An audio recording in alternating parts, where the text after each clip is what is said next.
Oke, di pertemuan kali ini kita masih akan membahas materi-materi kaidah ya. Hari ini kita akan membahas at-tafriq bainal isim al-mufrad wal musanna wal jama'. Nah, jadi hari ini kita akan akan belajar dan membahas bagaimana membedakan isim mufrad, musanna dan jama'. Ya, harusnya sudah familiar ya kita istilah dengan mufrad, musanna dan jamak. Kita ingatkan lagi bahwa mufrad ini, isi mufrad itu adalah bentuk tunggal. Artinya dia ada hanya satu. Jadi dia bendanya itu cuma satu. Nah, ketika dia cuma satu itu disebut dengan mufrad. Ketika dia sudah berubah jadi dua, maka bentuknya kita sebut dengan musanna. Mufrad satu, musanna dua.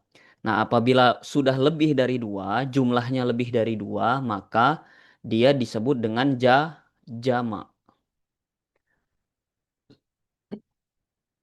Nah, jama ini dia tiga atau lebih, jadi dia banyak.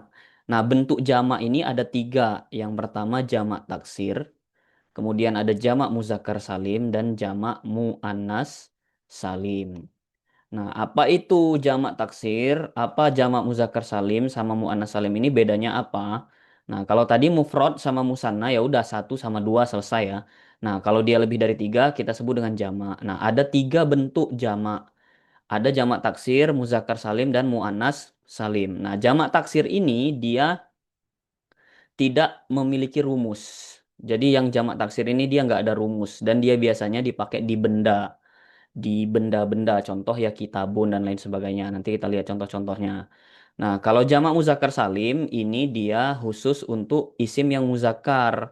Isim muzakkar yang dia mayoritas itu adalah profesi atau apa ya, yang dia berhubungan dengan manusia, dengan orang, tapi dia muzakkar. Nah, kalau yang muannas ya kebalikannya, cuma beda dia muannas itu aja. Nah, muzakkar salim sama muannas salim dia punya rumusnya. Nah, sekarang coba kita bahas, kita latihan juga nanti gimana ngebedain mufrad, musanna, jamak, terutama ketika kita lihat dari ciri-cirinya gitu ya. Nah, yang pertama ini ada mufrad. Mufrad ini adalah bentuk asli dari suatu isim. Ya, jadi semua isim itu bentuk aslinya itu mufrad. Jadi contoh yang sering kita hafalin kayak kitabun, kolamun. Nah, itu semuanya mufrad. Berarti dia cuma satu. Kitabun satu buku. Kolamun satu pena. Maktabun satu meja.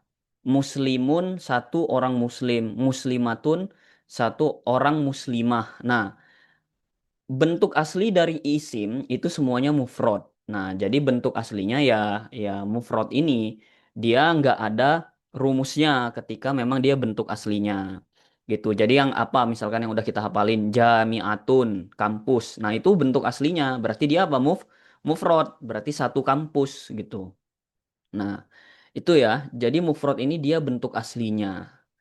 Nah, ketika kita mau bilang jumlah isimnya ini atau jumlah kata bendanya ini lebih dari satu atau kita masuk ke dua, nah dia udah berubah jadi apa tadi? Musanna. Nah, musanna ini punya rumus.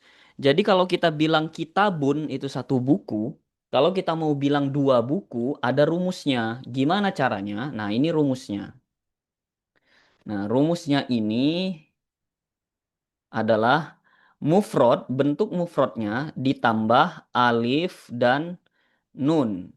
Nunnya nun kasroh.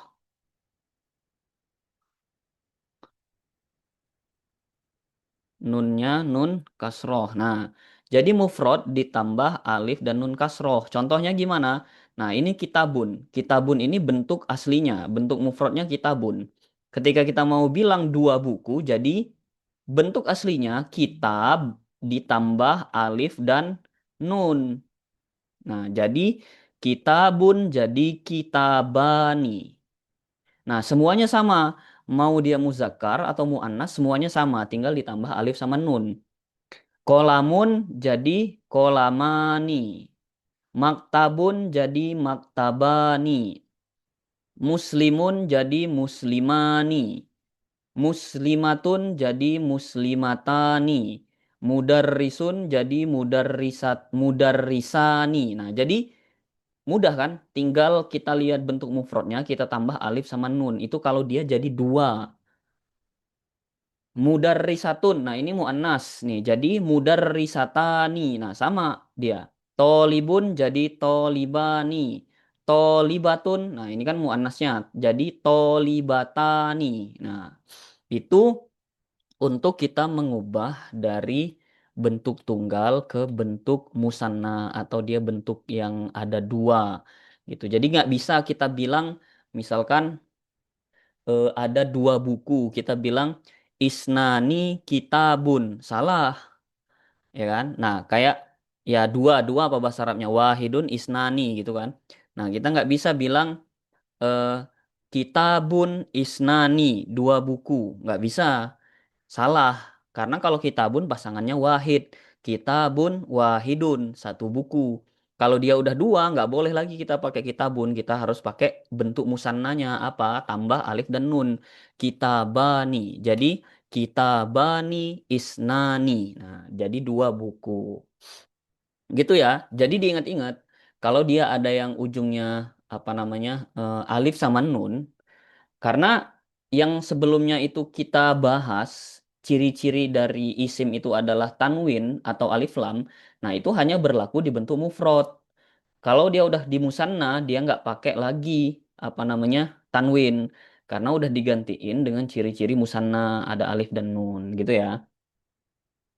Nah, itu musanna. Kalau dia udah lebih dari dua, nah dia udah masuk ke kelompok jamak. Yang pertama nih ada jamak taksir. Nah, tadi ya, jamak taksir ini nggak ada rumusnya. Jadi dia itu kayak eh, kalau di dalam bahasa Inggris itu kayak apa namanya irregular verb. Nah, kan kalau dalam bahasa Inggris ada regular verb sama irregular verb. Kata kerja beraturan dan tidak beraturan. Nah, jamak taksir itu seperti irregular verb. Jadi dia nggak ada rumus pasti. Contoh kayak bahasa Inggris eat, ate, eaten. Kenapa kok bisa berubah jadi ate? Kenapa berubah jadi eaten di verb 2 verb 3-nya? Ya karena memang udah seperti itu dari sananya. Nah, namanya juga tidak beraturan. Ini juga jamak taksir. Jadi jamak taksir itu nggak ada rumus bentuknya gimana gitu. Jadi salah satu caranya gimana ya harus sering baca dan harus banyak hafalan untuk jamak taksir. Contoh nih bentuk satunya mufradnya kitabun. Jamaknya apa? Jadi kutubun. Nah, kok bisa jadi kutubun? Memang dari sananya. Nah, gitu. Dia nggak ada rumusnya. Nggak ada rumusnya misalkan oh ini alifnya yang dihilangkan habis itu jadi doma semua nah nggak bisa karena dia nggak berlaku contoh yang ini kolamun jadi aklamun nah kok bisa jadi aklamun ya itulah jamak taksir karena dia nggak bisa apa namanya dirumuskan dia memang macam-macam bentuknya jadi harus sering dibaca. Nah, maktabun jadi makatibun. Nah, gitu. Dia nggak punya rumus. Itu tadi jamak taksir. Nah, jamak taksir ini tadi banyak digunakan untuk benda-benda. Gitu ya. Nah, kemudian kita masuk ke jamak muzakkar salim. Nah, jamak muzakkar salim seperti namanya aja udah ada muzakkarnya. Berarti ini hanya khusus untuk yang isim muzakkar. Nah, tapi tadi isim muzakkarnya pun ini yang dia berkaitan dengan manusia atau profesi gitu. Contoh kayak kitabun. Kitabun ini kan muzakkar juga karena dia nggak ada tak marbutoh. Tapi dia nggak ada jamak muzakkar salim sama muannas salimnya. Kenapa? Karena dia benda gitu. Ada nggak benda yang punya muzakkar salimnya? Hampir nggak ada sih. Bisa aja nanti ada, tapi dia tadi mayoritas kebanyakan itu dia muzakkar yang dia punya benar-benar ada jenis kelamin gitu. Jadi benar-benar laki-laki atau perempuan. Contoh ini muslimun. Nah, ini muslimun. Nah, muslim ini kan artinya satu muslimun yang mufradnya ini berarti satu muslim. Nah, itu kan laki-laki ya. Kalau ceweknya kan muslimatun. Kalau dua tadi tinggal ditambah alif sama nun, jadi muslimani. Nah, dia nggak ada jamak taksirnya karena dia bukan benda gitu. Ada nggak yang dia muzakkar yang bukan benda tapi ada jamak taksir? Ada juga. Nah, tapi kebanyakan dia nggak ada. Nah, berarti pakai apa kalau dia lebih dari dua? Kita pakai yang ini, jamak muzakkar salim, muslimuna. Nah, jadi ketika muslimnya ini lebih dari dua, kita bilangnya muslimun. Nah, makanya hai orang-orang muslimun gitu. Ya ayyuhalladzina amanu apa? Ada kalau kalian ketemu muslimun, nah muslimuna atau mukminuna, nah itu berarti banyak muslimnya, mukminnya banyak. Nah, dia untuk yang laki-laki. Nah, jamak muzakkar salim ada rumusnya. Apa rumusnya? Bentuk mufradnya ini tadi ditambah waw dan nun. Nah, jadi ditambah waw dan nun gitu. Jadi muslimun kalau dia banyak jadi muslimuna. Nah, ini mudarrisun, guru laki-laki. Dua jadi mudarrisani. Kalau banyak ditambah mudarrisun, ditambah waw sama nun. Jadi mudarrisuna, gitu ya. Tolibun, siswa, siswa laki-laki. Dua tolibani, kalau banyak jadi tolibuna. Nah, gitu. Jadi dia mudah juga ini yang muzakkar salim karena dia punya rumusnya. Rumusnya apa? Ditambah waw sama nun. Kalau yang tadi musanna itu ditambah alif sama nun, yang ini ditambah waw sama nun gitu. Nah, ini namanya jamak muzakkar salim. Selanjutnya jamak muannas salim, sama saja seperti yang muzakkar hanya bedanya ini untuk muannas. Dia juga punya rumus. Rumusnya apa? Mufradnya ditambah alif sama tak. Nah, tak yang tak marbutohnya berubah jadi tak biasa gitu. Gimana contohnya? Nah, ini kayak tadi muslimat muslimun kan laki-laki ya. Nah, sekarang kita muslimatun, perempuan, satu muslimah. Kalau dua jadi muslimatani. Nah, kalau banyak gimana? Nggak ada jamak muzakkar salimnya. Kenapa? Karena dia muannas. Gimana bentuknya? Jadi, nah ini bentuk mufradnya apa? Muslimah ya kan? Muslimah tapi tak marbutohnya diganti dengan tak biasa lalu ditambah alif. Jadi muslimatun pendek jadi muslimatun. Jadi simpelnya gini kalau muannas salim ini yang tadinya pendek jadi panjang ditambah alif dan tak marbutohnya berubah jadi tak biasa, tak maftuhah gitu. Contoh lagi mudarrisatun jadi mudarrisatun. Tolibatun siswi jadi tolibatun. Nah, itu namanya jamak muannas salim. Nah, ini perlu kalian ingat-ingat bentuk-bentuknya, terutama rumus-rumusnya, karena bisa jadi nanti banyak soal yang mufradnya muslimun. Sebutkan apa bentuk jamak dari muslimun. Nah, nanti nentuin apakah dia muslimani atau muslimuna atau muslimatun. Nah, makanya perlu diingat rumus-rumus ini. Nah, terutama rumus-rumus ini, gitu ya. Jadi gitu kita ngebedain mufrad, musanna sama jamak. Nah, yang musanna ingat-ingat rumusnya ada. Kalau muzakkar salim juga punya rumus, muannas salim juga punya rumus. Yang nggak ada rumus cuma jamak taksir gitu. Oke, kalau nanti ada yang bingung bisa ditanyakan. Kemudian satu materi lagi di hari ini. Nah, ini ada domir hina yakunu mudhof ilaih au maf'ulan atau udah tahu semua ya, domir kita udah sering denger lah, huwa huma hum ya huma hunna. Nah ini, nah cuma ada bentuk domir ketika dia jadi kepemilikan atau dia jadi objek. Contoh misalkan gimana?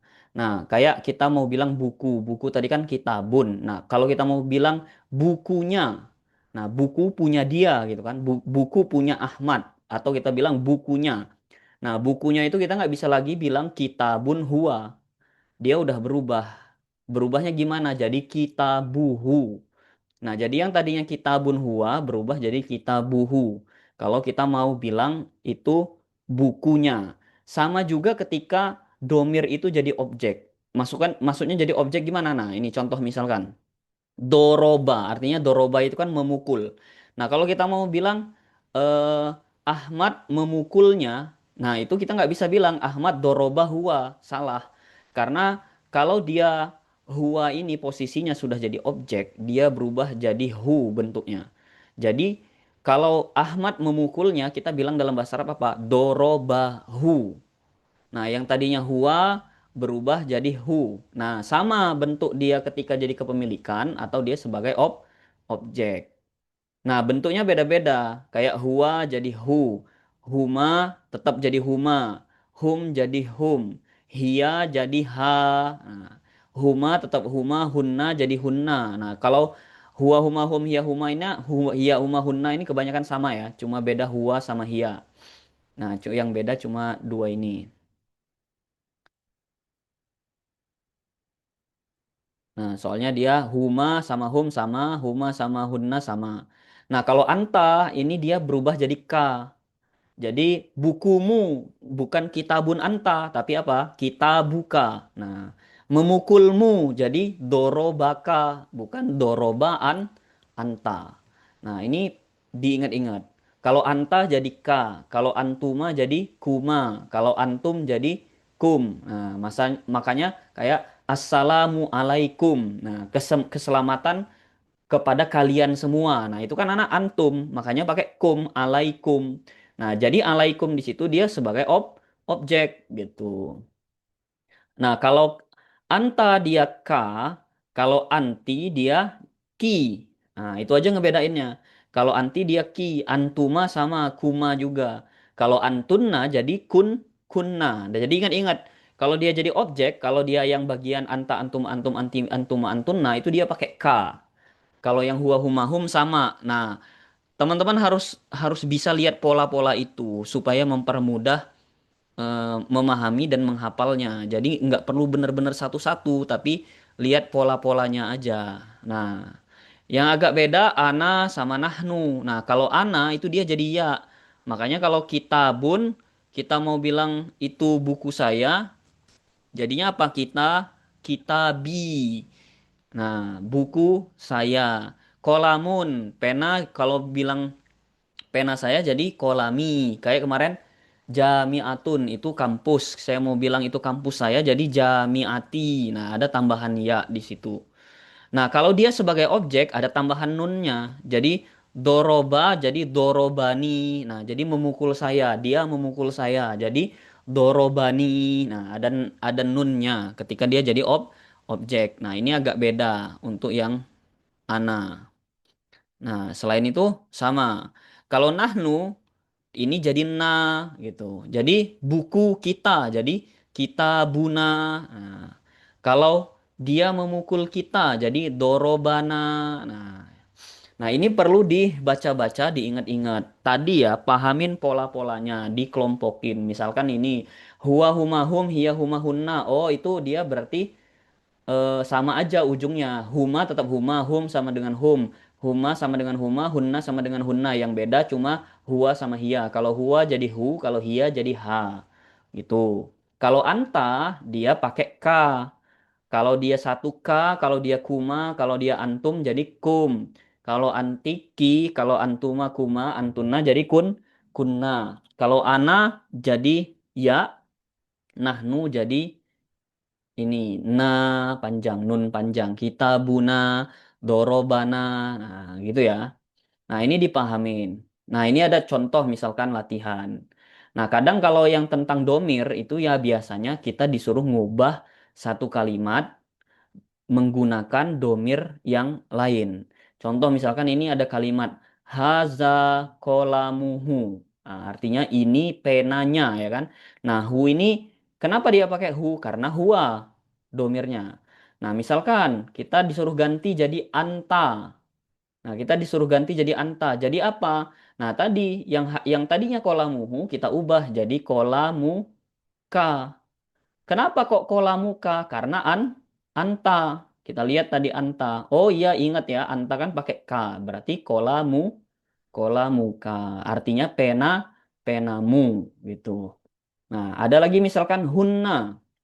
Kalau hunna jadi haza kolamu hunna. Oh, tetap kan sama kalau hunna. Jadi tinggal disambung aja. Haza kolamu hunna. Sama aja, dia tinggal disambung. Nah, nah kalau dia jadi ana, ingat apa? Kalau ana tadi pakai ya, berarti haza kola mi. Nah, dia langsung jadi kasroh di sini. Haza kolami. Nah, ini pena saya. Nah, biasanya soal-soalnya bentuknya itu kayak gini ketika berhubungan dengan domir. Jadi, jangan hanya fokus ke huwa humahum hiya humahunanya aja kalau kita ganti domir. Harus apa namanya? Ingat juga kalau di setiap kata benda itu setelahnya itu bisa berhubungan dengan kepemilikan domirnya. Jadi kalau huwa hu, kalau anta jadi kolamuka, hunna jadi kolamuhunna, kemudian ana jadi kolami. Nah, ini perlu diingat-ingat. Gitu ya. Ini untuk materi hari ini. Jadi nanti di akhir saya kasih link seperti biasa untuk latihan. Nanti nilainya juga saya ambil dari sana. Jadi teman-teman isi untuk latihan coba ngejawab soal dan nanti nilainya juga saya ambil untuk ngebantu nilai akhir. Setelah ini kalau ada yang mau ditanyakan atau ada yang bingung, ya silahkan bisa ditanyakan.